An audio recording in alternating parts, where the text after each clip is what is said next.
Bonjour à tous et j'espère que vous allez bien. On se retrouve pour le brief du jeudi 15 octobre 2020. Comme d'habitude, aujourd'hui on va parler du Bitcoin, même si la situation n'a pas tellement évolué. D'ailleurs, c'est pour ça qu'hier il n'y a pas eu de brief, hein. Mais on va quand même en parler. On va parler des spreads comme d'hab, des assets à risque. On va avoir un léger repli côté S&P, hein, et Bitcoin qui a l'air de suivre un petit peu. On va reparler de la volatilité comme d'hab, hein, qui n'est pas encore de retour dans le marché.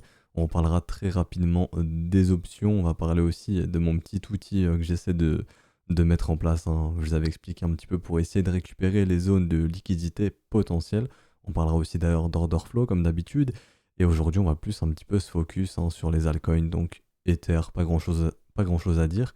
XRP, pas grand chose non plus. LTC, pas grand chose. C'est pour ça qu'aujourd'hui, j'ai décidé de parler de XLM, Link, SXP et Chiliz qui m'ont l'air d'avoir des configurations intéressantes, en tout cas des choses intéressantes à dire.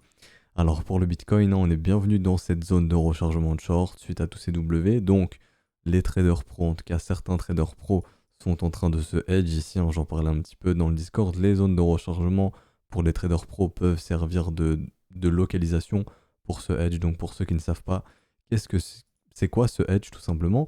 Ce hedge, c'est simplement le fait de se couvrir d'un mouvement à la hausse ou à la baisse. Donc ici, de se couvrir d'un mouvement à la baisse, hein, tout simplement. Donc on short, par exemple, ce qu'on a en équivalent portefeuille dans cette zone de rechargement de short, c'est de se dire, ok, si stop est réel, je me couvre ici sur le potentiel fait qu'en fait le marché ait vraiment trouvé son top, hein, et que ce marché est prêt à reprendre une dynamique baissière, hein, et donc à venir casser ce creux ici qui a été trouvé et donc nous instaurer un gros M comme ceci, hein. Donc c'est pour ça que certains sont en train de se hedge. Donc comment ils font? Bah simple, ils shortent ce qu'ils ont en portefeuille, hein, en équivalent de ce qu'ils ont en portefeuille. C'est-à-dire que si le marché baisse, leur short couvre ce qu'ils ont en portefeuille. Si le marché monte, ce qu'ils ont en portefeuille couvre leur short. Donc quoi qu'il arrive, ils ne perdent pas. Bon, ils perdent un tout petit peu, hein, ils perdent juste les frais, hein, les frais d'exécution de position et les rollovers généralement. Donc les rollovers, c'est le fait de payer des frais pour maintenir votre position. Mais voilà, bon, on peut pas tout avoir gratuit, bien entendu. Il faut quand même payer des petits frais pour se couvrir. Mais bon, j'ai envie de dire, c'est le prix comment dire, c'est le prix du hedge en fait. C'est le petit prix à payer pour pouvoir se couvrir, rester à couvert, voilà. Donc voilà, je voulais juste expliquer ça. Je vois pas grand chose d'autre à dire, hein, sur cette échelle daily. J'ai plus envie d'aller en weekly. Donc je vais prendre ma chart comme d'hab, hein, sur Coinbase ici, qui est en weekly. Donc rappelez-vous, on est au niveau du haut du range ici, hein. Ici c'est le haut de notre range, ici c'est le bas de notre range. Jusque là, rien de compliqué. Et les bears s'étaient montrés sur le haut de notre range précédemment l'été dernier lorsqu'ils ont instauré ce M weekly. Il faut faire attention à ce que les bears ne refassent pas la même chose, hein, qu'on réinstaure du M au niveau de ce haut de range. Rappelez-vous, ici on est sur un V-bottom. Si jamais on voit du M weekly se dessiner ici, il sera très très probable de revenir tester ce V-bottom, hein. Donc au minimum les 5200. Je dis pas qu'on va y aller, attention. Je dis juste que si le marché décide de réinstaurer du M weekly ici, donc de bien confirmer que le haut de ce range est maintenu par les bears et qu'on ne va pas aller explorer en dehors de ce range, comme par exemple aller visiter un petit peu plus haut dans nos targets d'extension, voir notre target AB égale CD, hein, voire même un petit peu plus haut dans notre zone de rechargement de short. Ça pourrait tout simplement annoncer un retour pour revenir justement retester ce V-bottom. Fondamentalement, on peut y aller, hein. Il faut savoir que des prix de production se trouvent en moyenne justement dans ces zones de prix. Certains arrivent à miner du Bitcoin dans cette zone de prix. Il faut aussi savoir que certains minent au prix actuel et ici. Et si jamais le Bitcoin va sous ces prix ici, bah, qu'est-ce que vont faire ces mineurs? Ces mineurs ici vont couper. Pourquoi miner du Bitcoin si c'est pas rentable pour eux, si le prix de production est supérieur? Ce qui fait que la difficulté va diminuer, le hash rate va baisser, donc la difficulté va diminuer. Donc ceux qui peuvent miner un prix, par exemple, je sais pas, je dis une bêtise, hein, mais grosso modo, des rapports qu'on a, c'est grosso modo 4000, 6000 dollars, certains arrivent à miner pour 4000, 6000, et ben eux, leur prix de production va baisser. Donc dire que le Bitcoin ne peut pas aller par exemple sous 5000 ou 4000 parce que les mineurs sont pas rentables, bah c'est faux. Premièrement parce que les mineurs ne font pas le marché, et les mineurs sont soumis comme le marché à la relation d'offre et de demande. S'il y a plus d'offres dans le marché sera amené à baisser, c'est aussi simple que ça. Et tous ceux qui minent actuellement ici, bah, si le prix va sous ces niveaux, eux, ces mineurs, comme on l'a dit, vont débrancher. Donc la rate va diminuer, donc la difficulté va se réajuster. Donc ceux qui minent à un prix ici, entre 4000 et 6000 par exemple, pourront miner par exemple à un prix de production de 3000. Donc tout naturellement, si le prix baisse, ben, tous ceux qui peuvent plus miner des branches hein, jusqu'à ce qu'on ait un petit peu les gros qui peuvent tenir. Et j'ai envie de dire, comme j'expliquais dans le Discord, c'est un petit peu comme une grosse firme. Vous prenez par exemple un petit commerce qui fait faillite, enfin on va prendre dans le monde actuel, hein, dans le monde capitaliste que nous vivons, vous prenez par exemple, je sais pas, on prend la crise Covid actuelle, vous prenez les grosses firmes, ces grosses firmes peuvent survivre et les petites firmes malheureusement à cause de la crise sanitaire, hein, là je fais un parallèle mais c'est pour vous expliquer, elles ne peuvent pas survivre et donc font faillite et ferment. Bah, tout simplement, la demande ne disparaît pas. Si le client ne trouve plus ce qu'il cherche chez la petite firme, il va être obligé d'aller chercher dans la grande firme. Bah, c'est à peu près la même chose, c'est-à-dire que ici, les petits mineurs qui minent à ce prix-là, s'ils ne peuvent plus miner, ils vont débrancher. Et tout simplement, ce qui va permettre aux gros de s'engrosser encore plus, euh, et donc de voir leur prix de production diminuer. Et bien entendu, bien sûr que si Bitcoin décide d'aller visiter ses prix, bien sûr que si, on peut y aller. Hein. C'est pas parce que certains ne peuvent pas miner à 7000, 6000 dollars, sous 6000 dollars que non, on ne peut pas aller sous 6000. Non, déjà, comme je vous ai dit, on a des informations qu'on peut avoir un prix de production entre 4000 et 6000, voire même 3000 dollars. Mais là, je suis pas sûr de ce que je vous annonce, mais en tout cas, 4000 et 6000, c'est quasiment certain. Pour certains, donc comme je vous expliquais, si l'hash rate diminue, la difficulté diminue, bah eux, leur prix de production, il peut diminuer. Hein. Donc le prix peut baisser ensuite, et plus le prix baissera, moins il y aura de mineurs, et plus les gros auront le monopole, et c'est peut-être le but de certains d'ailleurs de récupérer le monopole côté minage. Mais bon, là je pars dans un autre débat, on s'en fiche un petit peu. C'est juste pour vous dire que si Bitcoin peut aller chercher, par exemple, peut revenir sur 3000, 4000 dollars, 5000, peut-être même sous 3000, je dis pas qu'on va y aller, attention, je dis bien, on peut y aller. Hein. Il n'y a pas quelque chose qui est oh non, impossible, on peut pas y aller, bien entendu, on peut y aller. Voilà, c'était juste pour remettre un petit peu de contexte dans ça et expliquer un petit peu tout ça, comment fonctionne bah, le hash rate, la difficulté, comment fonctionne la guerre des mineurs, j'ai envie de dire, parce que ouais, on peut avoir une guerre des mineurs. Hein. Certains peuvent vouloir récupérer plus de hash pour pouvoir miner plus, avoir plus de bitcoin tout simplement. Voilà, mais bon, ça c'est un autre débat. Je vais pas en parler aujourd'hui, en tout cas continuer d'en parler.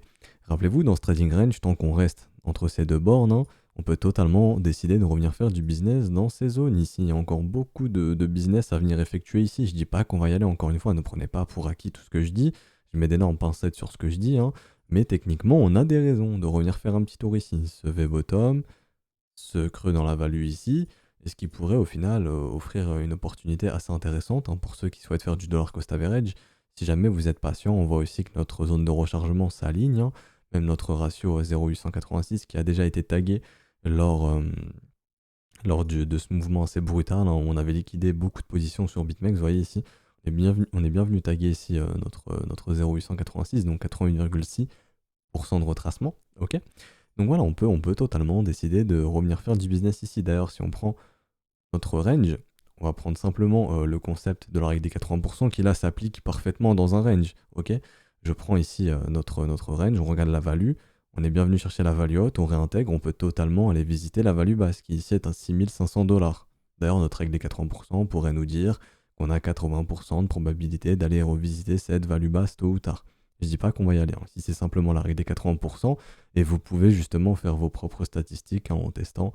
Depuis peut-être que ce n'est plus 80%, peut-être c'est 50, 60, 40. Pour être honnête, j'ai pas de setup qui tourne autour de cette règle, qui tourne autour du volume profile, donc je peux pas vous donner de stats. Mais ça serait intéressant justement de les refaire, de voir si ça a évolué depuis. Mais voilà, c'est juste ce que je voulais dire. Donc ce qu'on surveillera ici sur une échelle hebdomadaire, et je vais m'arrêter ici pour Bitcoin, je pense, parce qu'il n'y a rien d'autre à dire, c'est de voir si les bears vont réussir à maintenir leur top et d'instaurer du M ici. Si c'est pas le cas, on pourra totalement, donc si on vient casser ici justement, hein, donc ici les 12 400, on pourra totalement partir sur des mouvements de continuation. Et bah, les targets plus hautes, on les a déjà, on a ces mèches ici, on a le haut du range à 13 800, on a les mouvements de continuation 15 300, on a notre target d'extension 16 900, 4 400, on a ce précédent corps de chandelle ici, 16 000 dollars grosso modo, hein, 16 000, voilà, 16 100 dollars. Donc voilà, si le marché veut y aller, il pourra y aller, je ne sais pas ce que va faire le marché. Par contre, si je vois du M-Weekly ici, je me pose pas de questions, je sais que les vendeurs sont de retour pour minimum 1 ou 2 trimestres. Il ne faudra pas s'attendre à un Bitcoin qui regagne en valeur pendant 1 ou 2 trimestres et un Bitcoin qui peut totalement venir s'affranchir ici, enfin venir justement retester ce V-bottom. Par contre, si on s'affranchit du sommet bah, j'ai envie de dire c'est la roue libre hein, pour aller tester au minimum 13008, essayer de casser le range. Et comme on l'a dit juste avant, bah, poursuivre sur des mouvements de continuation, voire pourquoi pas, si jamais cet énorme W prend vie, bah, essayer d'aller faire un nouvel ATH et d'aller en découverte de valeur hein, au-dessus de 20 000, 30 000, 40 000, j'en sais rien. Je ne sais pas quel prix peut aller chercher Bitcoin, bien entendu, je ne lis pas l'avenir. Là, on va parler d'un setup, on va parler du Shark Setup. Certains ont probablement pu déclencher ce setup. Hein. C'est le fait de simplement revenir shorter la zone de rechargement de short suite à ce précédent M ici. Donc par exemple, celui qui a shorté ici, le ratio doré pose son stop juste ici, au-dessus du sommet initial. Hein. Donc ici, grosso modo, 12 655 sur les contrats futurs. Et on peut targeter 2 de risk reward par exemple. Donc ici, ça ramènerait quasiment parfaitement sur le premier arrêt, voire 3, qui serait un retracement de moitié, grosso modo. Donc voilà, ici on a un setup, un Shark setup. Si certains souhaitent shorter ce marché, vous avez potentiellement un Shark setup. Pour les autres, bien entendu, hein, ceux qui cherchent à long ce marché, on a vu un step de continuation, donc non, qui n'était pas ici, mais probablement sur Bitfinex. Voilà. Donc ici, c'est simplement le setup de continuation. Hein. On prend notre mouvement AB égale CD. Donc je décide de prendre celui-là, mais on peut totalement prendre celui-ci. Hein. Je décide de prendre celui-ci personnellement. Donc ici, un creux, deux creux, trois creux. La structure, le biais est bien beau. Là, on peut même trouver notre confirmation momentum. Justement, sur MACD hein, qui fait des W, ça fonctionne aussi comme confirmation momentum. Et ce setup, en tout cas ceux qui ont pris ce setup, ici, ça pourrait ramener la target max à 15 868 $. Je répète rapidement, les gestions du risque 0,5, on passe le stop à break-even, 0,66, trading stop, donc le stop bouge, on est autorisé à prendre des profits quand on le souhaite, à clôturer le trade si on le souhaite. Et la target max ici qui est à 15 868 $. Donc voilà, pour Bitcoin, j'ai pas grand chose d'autre à dire. Je voulais vraiment recontextualiser un petit peu sur ce qui était le mining, etc. Les coûts de production. D'ailleurs, les coûts de production peuvent servir de raison de localisation. Il faut savoir que dans le monde institutionnel, beaucoup se servent de ces coûts de production pour acheter, hein, parce qu'on estime bah, que c'est potentiellement le prix plancher. En tout cas, si on peut donner une valeur à l'asset, à toute matière première, c'est potentiellement son prix de production. Donc ça peut être intéressant d'investir lorsque l'asset est au niveau du prix de production. Hein. Il faut savoir que, comme je l'ai dit, bah, le prix de production se trouve quelque part par ici, tout simplement dans la zone de rechargement. Actuellement, le plus bas prix de production, bien entendu. Ça peut vous servir de zone de localisation pour faire de l'investissement. Si par exemple vous souhaitez investir dans le Bitcoin ou refaire un petit peu de dollar cost average hein, pour baisser un petit peu votre moyenne de prix ou consolider votre position hein, tout simplement. Si votre but c'est d'ajouter un petit peu en Bitcoin à votre wallet. Voilà. Brièvement, je devais finir sur Bitcoin, mais brièvement, on va aller en 4 heures. On est toujours en train de consolider sur notre target AB égale CD. On en parlait. Hein. Généralement, les PRZ, ce sont des zones dans lesquelles on consolide, le marché consolide. Donc maintenant, ce qu'on peut identifier pour moi, c'est clair, c'est une zone de combat ici. Hein. Si les bears pètent ici sur le court terme, ils auront gagné. Donc voilà, si les bears cassent ici, ils auront gagné. Si les bulls cassent ici, ils auront gagné. Donc peut-être qu'on est en train de préparer le prochain mouvement de continuation. Hein. Donc là, on pourrait partir sur du mouvement typique de AB égale CD, comme ceci par exemple. Hein. AB égale CD qui pourrait nous ramener un petit peu plus haut sur le niveau des 12 500 $. Donc revenir se frotter un petit peu au sommet qu'on a trouvé ici, voire légèrement le dépasser. Ou alors ici, on est tout simplement en train de conso pour essayer d'aller revisiter un petit peu plus bas. Rappelez-vous sur les breaks de trendline, on veut voir du W se dessiner derrière. Tant qu'on ne voit pas de W, ce qui est probable, hein, c'est de revenir longer celle-ci, voire de repasser dessous. Il faut prendre en compte qu'on est dans une dynamique haussière. On est repassé dans une dynamique haussière tant que ce creux ici tient, ok, ou tant qu'on ne revoit pas du M. Hein. Donc ici, c'est plus en daily. Ce que je vous explique, hein, tant qu'on ne revoit pas du M comme ceci, on est dans une dynamique haussière. Tant qu'on ne vient pas casser ce creux ici, on reste bien dans une dynamique haussière. Depuis qu'on a instauré ces W, qu'on avait instauré ces M, on était bien repassé dans une dynamique baissière, mais les bulls ont réussi à inverser un petit peu, la dynamique tout simplement. Donc, ce que je veux dire, c'est que tant qu'on reste dans une dynamique haussière, le marché aime bien trouver ces creux pour poursuivre cette dynamique ou ça dans la zone de rechargement. Par exemple, ici on prend ce mouvement de ce bottom à ce top, le marché vient poser son creux ou ça dans la zone de rechargement. Bah oui, c'est une dynamique haussière, donc le marché est obligé de venir instaurer un creux plus haut que le précédent. Et où est-ce qu'il peut le faire? Dans la zone de rechargement, idéalement. En tout cas, c'est généralement comme ça que fonctionne le marché. On fait le même exercice ici, on vient poser notre bottom, notre sommet, notre top. On regarde zone de rechargement. Hein. Donc tout naturellement, si on veut poursuivre cette dynamique, on pourrait, par exemple, faire la même chose, c'est-à-dire essayer de retrouver un nouveau creux, ou ça, dans cette zone de rechargement, juste ici pour continuer cette dynamique haussière. Là où ça pose problème pour moi, c'est au niveau des liquidités. Il y a trop de vendeurs qui ont été coincés ici. Pour moi, revenir chercher ces prix là, si on revient chercher 10 006, 10 007, 10 008, pour moi c'est trop un gros cadeau pour les vendeurs qui sont bloqués et qui veulent sortir. Pour moi, euh, ici, on peut continuer d'aller squeeze les vendeurs si c'est le but du marché, hein, d'aller squeeze ces vendeurs si ça n'a pas déjà été fait ici. Il faudra surveiller ça, hein. Si on reprend mon outil un petit peu, potentiellement que la prochaine zone c'est 12 000, 12 200 pour continuer de liquider ces vendeurs ici, hein. Et ici, on ira liquider les leviers x10 et x5 d'après ma méthode de calcul. Mais pour moi, si on revient ici, non, c'est faire un trop gros cadeau à ces vendeurs et ça serait pas bon signe. Pour moi, faut pas laisser ces vendeurs sortir sans perte. Comment la liquidité va continuer de s'accumuler plus haut? Si le but du marché, c'est d'essayer d'aller plus haut, bah non, il faut garder ces vendeurs en vie pour se servir justement de leur liquidation pour pouvoir pousser le marché plus haut. Donc pour moi, si on revient chercher ici, c'est tout simplement, je pense, hein, pour aller revisiter plus bas et qu'on avalera probablement ces W et pour reprendre justement une dynamique baissière et ce sera très très bear d'avoir coincé autant de W dans un énorme M qui plus est sera un M weekly. Donc attention.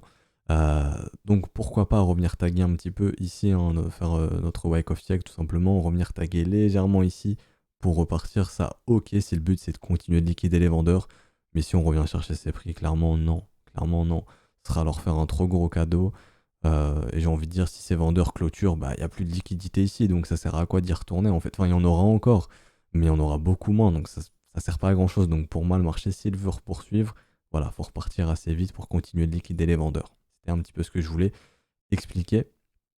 C'était un petit peu ce que je voulais expliquer. Donc voilà, vraiment pour Bitcoin, c'est fini. J'ai pas grand chose d'autre à vous dire sur le BTC. Légèrement, les spreads. Les spreads sont de nouveau encourageants, hein. Tant que c'est W tiennent, on sera sur des spreads encourageants. Grosso modo, la même chose sur Ether et LTC.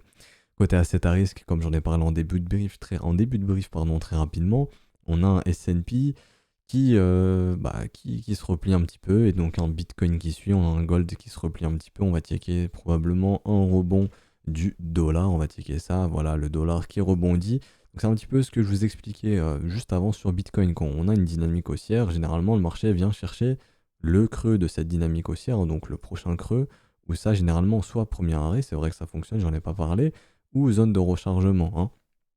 Et là par exemple, on est potentiellement en train de venir chercher ce second creux dans cette zone de rechargement si le but c'est de poursuivre sur cette dynamique haussière depuis ce W, ok?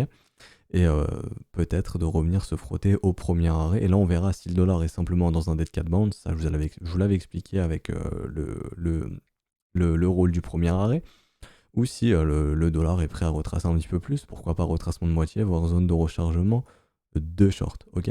Donc là, le but, ça va être de voir si le dollar veut poursuivre sa dynamique haussière, hein, comme ceci, s'il veut continuer de faire du W dans du W. Ça serait très mauvais signe pour S&P, pour Bitcoin, pour Gold aussi. Donc c'est quelque chose qu'on va surveiller. J'ai aussi envie d'aller checker un petit peu le S&P. Donc voilà, le S&P, on en avait parlé. Si le S&P trouve un second sommet, donc là je vais légèrement déplacer comme ceci, si le S&P trouve ce second sommet dans cette zone de rechargement de short, attention, on pourrait totalement ici instaurer un M-top à l'approche des élections et donc avoir un rallye un petit peu contre tendance, donc contre ce mouvement, donc avoir un S&P qui retrace un petit peu plus profondément.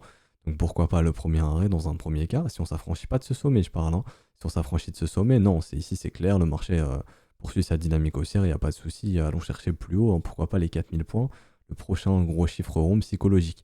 Mais si ici S&P décide de ne pas aller péter le sommet ici et qu'on commence à voir du M ici s'instaurer, on se dira attention, hein, on peut s'attendre totalement au retracement du premier arrêt, voire la zone de rechargement, donc entre les 2700 et les 2400 points. Et donc ça serait pas tellement encourageant pour Bitcoin s'il continue de suivre un petit peu les flux de capitaux comme il le fait des assets à risque. Ok, donc là je voulais juste vous expliquer ça. Je veux brièvement aller voir mon ratio put et calls. Donc là je le fais personnellement pour moi, mais bon, ça m'intéresse, mais bon, autant voilà le faire dans le brief, hein.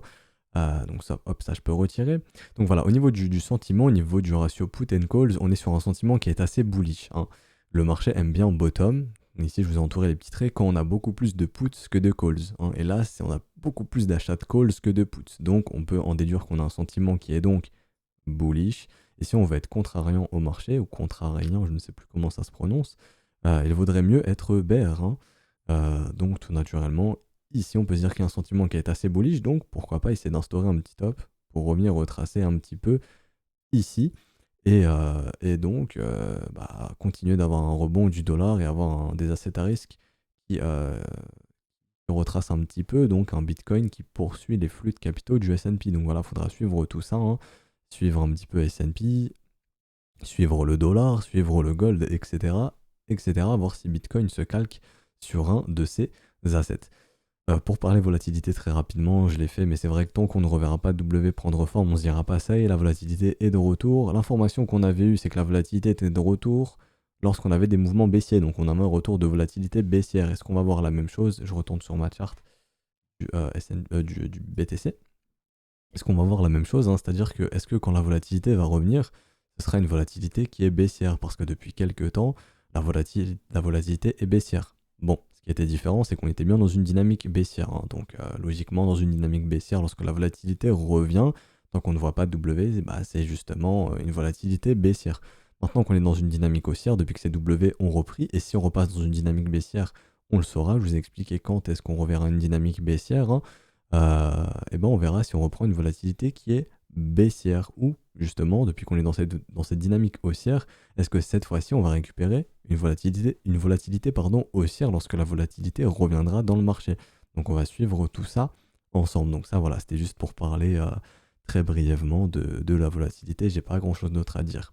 De ce côté-là, du côté des options, on va en parler très brièvement. Gros niveau d'intérêt sur les 12 000. Et ici, non, j'ai mal copié, c'est 9 000 $, pardon. Petite coquille de ma part. Hop, 9K dollars. Donc gros intérêt au niveau des achats de call sur les 12 000. Donc beaucoup ont intérêt à ce que Bitcoin soit égal ou supérieur à 12 000. Beaucoup ont intérêt à ce que Bitcoin soit inférieur ou égal à 9 000 $, hein.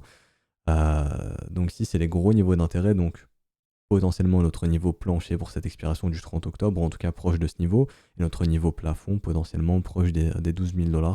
On verra justement si des acteurs ont misé assez gros, j'ai envie de dire, sur ce niveau des 12 000 et ont assez, je vais y arriver, d'argent pour pousser BTC sur ces 12 000, hein, pour voir leur contrat expirer en gain ou en tout cas pas en perte.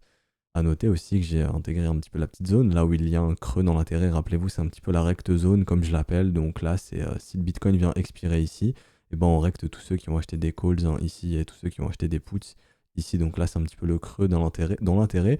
Et ceux qui gagneront, c'est simplement ceux qui auront vendu ces calls à ces gens-là et ceux qui auront vendu ces puts à ces gens-là. Ok?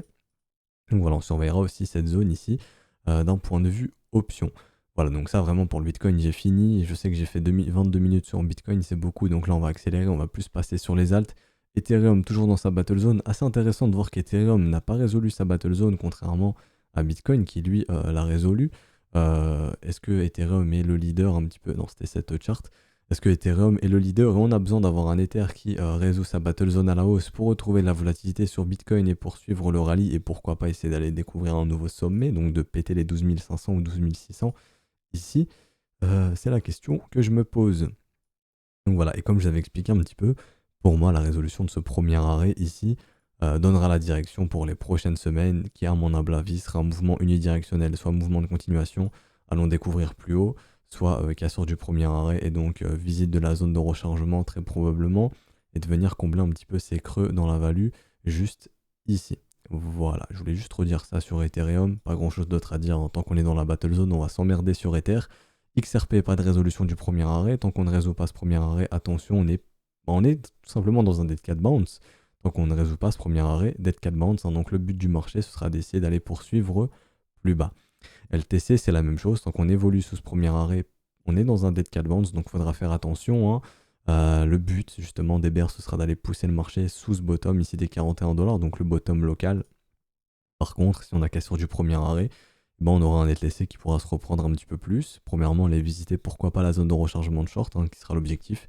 Et si on décide de déborder la zone de rechargement de short, aller chercher plus haut, hein, bien entendu, et de poursuivre peut-être la dynamique haussière qu'on est en train d'instaurer en échelle hebdomadaire ici.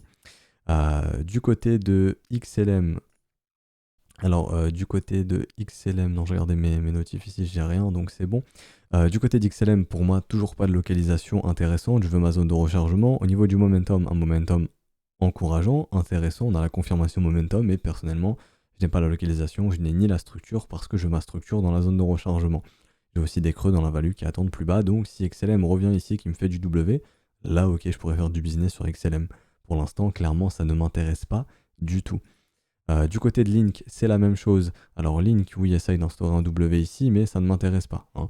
Ça ne m'intéresse pas, pourquoi? Parce qu'on est en dehors de la zone de rechargement, donc mon achat se fait en dehors de celle-ci, ça ne m'intéresse pas. Ce que je veux, c'est mon W dans cette zone de rechargement. Par contre, ici, oui, j'ai un momentum encourageant. Donc là, j'ai ma confirmation momentum. Donc ce que j'attends de Link pour pouvoir faire du business dessus, c'est avoir mon retour en zone de rechargement et mon W qui se dessine, ok? Pour l'instant, pour moi, eh ben désolé, mais Link ne m'intéresse pas.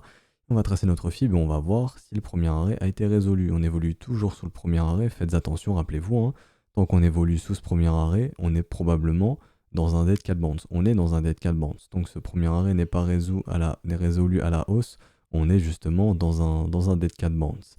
Et on va finir, non on va pas finir avec SXP, on va passer à SXP. SXP zone de combat, on attendra résolution, que ce soit à la hausse ou à la baisse. Si on instaure du W ici, très bon signe, je pourrais faire du business, j'aurais mes trois raisons, localisation, confirmation momentum et structure en troisièmement, bien entendu. Et là, je pourrais faire du business sur SXP. Pour l'instant, ça ne m'intéresse pas, hein. Ce que je veux voir, c'est du W se dessiner. Si j'ai mon W, je pourrais faire du business, déclencher par exemple de la stratégie Shad. On va finir ce brief avec Chiliz. Donc Chiliz, pas de confirmation momentum ici pour le moment, elle n'est que... Non, même pas, elle n'est... Ok, le marché a été très légèrement méché plus bas, ok.